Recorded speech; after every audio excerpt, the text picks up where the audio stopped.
Ok, les amis, on est parti pour cette vidéo extrêmement intéressante, encore une fois sur le sujet des Noirs, notamment certaines activités, le fait de lire, qui est associé encore et toujours aux Blancs, comme si s'instruire était une activité réservée à un type particulier de personnes, alors que la richesse intellectuelle est gratuite. Oui. Jadis, je l'appréciais bien, hein. Je dis jadis parce qu'actuellement, je l'apprécie plus trop. On parlait tranquillement, on était au téléphone. Il m'a demandé ouais, comment j'allais, j'étais en mode quoi en ce moment. Donc moi, je lui réponds. Écoute vieux, la santé ça va. En ce moment là, je suis en mode lecture. J'ai acheté plusieurs livres et je lis de ouf. J'aime beaucoup ce que je lis. Il m'envoie trois smileys qui rigolent. Au départ, je comprends pas. Je me dis peut-être qu'il s'est trompé dans la saisie. C'est peut-être le clavier, il est relou, hein. Donc je lui demande, mais pourquoi tu rigoles? Il me répond Renoir distingué. Je lui envoie des points d'interrogation.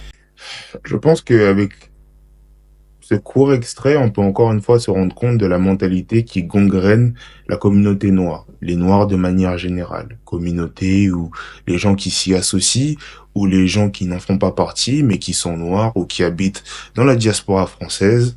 On voit bien qu'il y a quand même de très très gros problèmes chez les noirs dans ce pays. Vraiment, il y en a énormément. Entre ceux qui de leur côté se sont missionnés d'une grande mission, c'est-à-dire décrédibiliser totalement la femme noire, alimenter la haine autour de cette dernière et la faire passer pour une personne violente et agressive, entre ceux qui ont associé certains comportements à des comportements de blancs, entre ceux qui voient chaque action qui est réalisée par une personne noire qui sort des codes ou qui peut paraître subversif comme une action qui est liée au colonialisme. Enfin, c'est n'importe quoi. C'est n'importe quoi. Il y a un très gros problème. Et ça, c'est un problème qui est vraiment très en amont.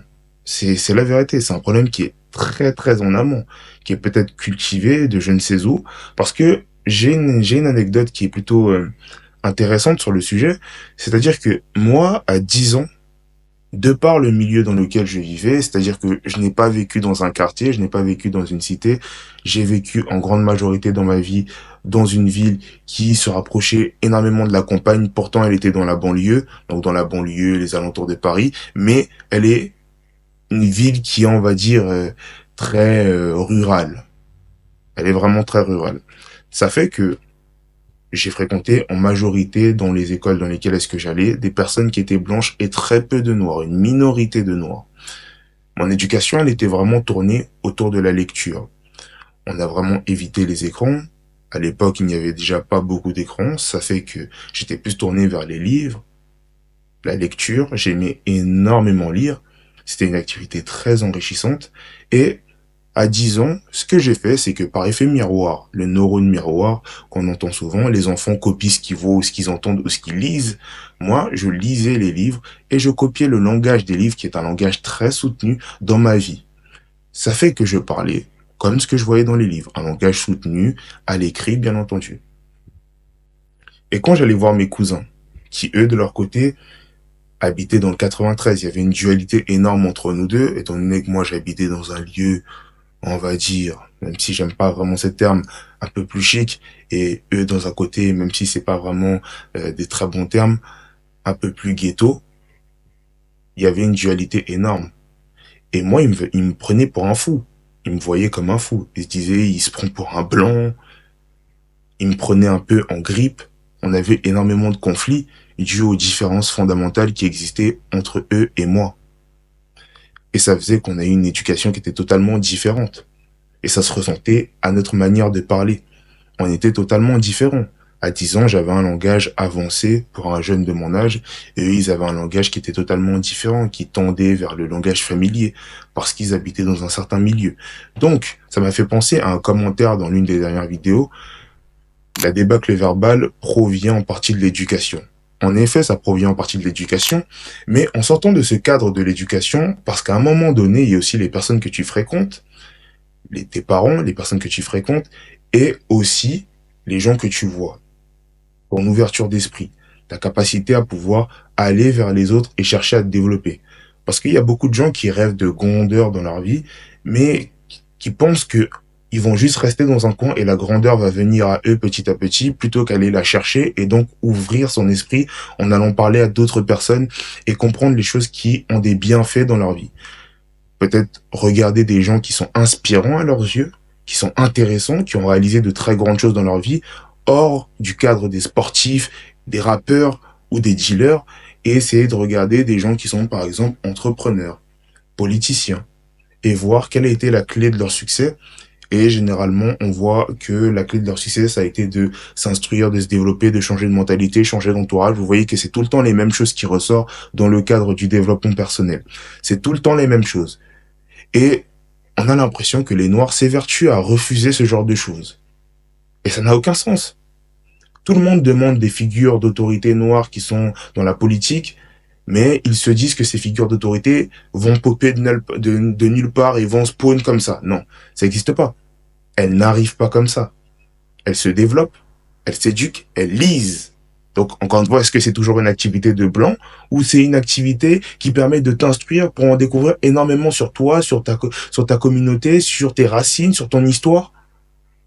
Donc, quand j'entends ça, j'ai vraiment l'impression que les gens vivent dans un autre monde. Et je ne dis pas ça pour mépriser. Vraiment. Je ne dis pas ça pour mépriser. Mais c'est juste que dans ma tête, les choses semblent logiques. On a énormément de modèles, par exemple, pour ceux qui connaissent Kémy Séba dans le panafricanisme, il m'a l'air d'être une personne extrêmement instruite, et pour arriver à un niveau où tu peux réussir à t'exprimer et revendiquer des idées, il faut avoir un minimum au niveau de la lecture, de la conscience politique, au niveau de ta capacité à pouvoir parler de manière éloquente, etc. Tout ça, ça se travaille. Ça, on ne naît pas comme ça. Et d'ailleurs, pour ceux qui, des fois, appellent Bunchi les gens qui essayent de parler de manière éloquente dans leur vie ou qui adoptent un très bon langage en parlant correctement français, est-ce que vous savez que, à l'origine, l'art de la parole, l'éloquence, elle a été inventée dans une ville qui s'appelle Syracuse, je crois, Syracuse, avec Corax et Tisias. Ça, c'est l'histoire qui vient d'Occident, encore une fois. Je sais pas si elle est, je sais pas comment est-ce que ça s'est passé en Afrique, mais c'est l'histoire qui vient d'Occident. Donc, Corax et Tisias, ils ont pu dispenser les premiers préceptes de l'art de la parole aux gens pour qu'ils revendiquent leurs droits dans les tribunaux, dans les agoras. Ça servait justement à influencer les gens. C'est absolument nécessaire de correctement communiquer. C'est ce qui te relie aux gens, c'est ce qui te permet de défendre tes droits. De tout temps, on a vu que ça servait. Tous les plus grands discours, Martin Luther King, I Have a Dream, etc. Tout ce genre de choses. Le fait de lire aussi pour s'instruire, pour développer un vocabulaire qui est riche, pour en savoir plus sur le monde. Et, en plus de ça, les gens pensent que quand tu lis juste du Molière, tu lis juste des livres comme ça. Non, non, il n'y a pas que du Molière, les gars. Il n'y a pas que ça. Vous pouvez très bien lire des poèmes, vous pouvez très bien lire des livres sur l'histoire de votre pays, des biographies sur des gens que vous trouvez intéressants. Il y a plein de sujets de livres. Vous pouvez lire des romans policiers. Vous pouvez lire sur n'importe quel type de sujet. Donc, vous aimez bien. Il n'y a pas forcément besoin de lire du Molière. Non. Tu peux très bien lire sur un sujet que tu apprécies, te renseigner et devenir meilleur. Et dans tous les cas, tu verras qu'au bout de 2 ans, tu seras meilleur que 99% des personnes. Parce qu'on arrive dans une ère où la polarisation est de plus en plus marquée et les gens, malheureusement, et je ne dis pas ça encore une fois pour essayer d'être méprisant, mais les gens deviennent de plus en plus médiocres, vu qu'il n'y a plus beaucoup d'experts. Mais ça, c'est un sujet sur lequel on va encore développer un peu plus tard. Interrogation. Et du coup, je lui demande une explication. Comment ça, chef? Comment ça? Il m'a répondu, et écoutez bien, accrochez-vous, hein. Il m'a répondu, laisse ça, c'est un truc de blanc. Laisse ça, c'est un truc de blanc. Suite à ça, j'ai décidé de faire une vidéo pour m'adresser aux boucs qui utilisent ces termes. Parce que oui, vieux, malheureusement, en 2025, il y a encore des humains qui utilisent ces termes-là. Écoutez, allez. Il suffit, les gens ne cherchent plus réellement à évoluer. Ça suffit, moi j'en ai marre de voir des gens qui font grandir des enfants dans ce prisme. Dans ce prisme de parler correctement, lire, s'éduquer. C'est quelque chose qui est uniquement réservé aux personnes blanches. Et ça fait que quand tu arrives en études supérieures, tu te rends compte qu'il y a en minorité des personnes blanches. Il y a en minorité des personnes noires, pardon. Tu te rends compte qu'il y a beaucoup de blancs en études supérieures. Parce que dans la tête de certains noirs, on leur fait intégrer que aller en études supérieures, s'éduquer, faire quelque chose dans sa vie, à faire de hautes études, c'est naze. Mais c'est de la folie. C'est de la folie. C'est de la folie. Et à côté de ça, tu vois, par exemple, et c'est pas un comparatif, hein, peut-être qu'on est tous différents, évidemment. C'est juste un exemple que je donne comme ça. Tu vois des Asiatiques de leur côté qui font de très longues études, qui font vraiment beaucoup d'études, qui essayent de faire quelque chose, et qui sont hors de tous ces cadres clichés rappeurs, footballeurs, et qui vont au-delà de ça et qui essayent de leur côté de devenir des créateurs, des entrepreneurs. Des entrepreneurs. Vous saisissez ce que je veux dire? Des entrepreneurs. Parce qu'encore une fois, la chose que les Noirs prônent, c'est toujours rappeurs et footballeurs. Pourquoi on ne sort pas de ce cadre-là pour créer des entrepreneurs, des gens qui influencent, des politiciens, je sais pas, quelque chose comme ça, des gens qui défendent la cause, des gens qui font quelque chose, qui édifient les gens. C'est très intéressant pour moi ça. C'est vraiment très intéressant. Sortons de ce cadre-là. Je nous invite vraiment à sortir de ce cadre-là, de à chaque fois prôner le rappeur et le footballeur comme seul modèle pour les Noirs, comme seule issue pour les Noirs. C'est, personnellement, je trouve ça vraiment dommage parce qu'il y a des gens qui ont du potentiel, mais comme ils ne voient personne prendre cette issue, ils se disent que c'est terminé et que ça n'existe pas. C'est vraiment dommage. C'est vraiment dommage. Mais bon, encore une fois, tu me diras, c'est ce qu'on essaye de faire inculquer aux gens de nos jours. Allez voir ailleurs si on y est. Tous ceux qui utilisent le terme Renoir distingué, arrêtez ça. Donc parce que je lis des livres, je suis un Renoir distingué. Mais si j'aime bien lire, il est où le problème? Si moi ma passion c'est l'escrime.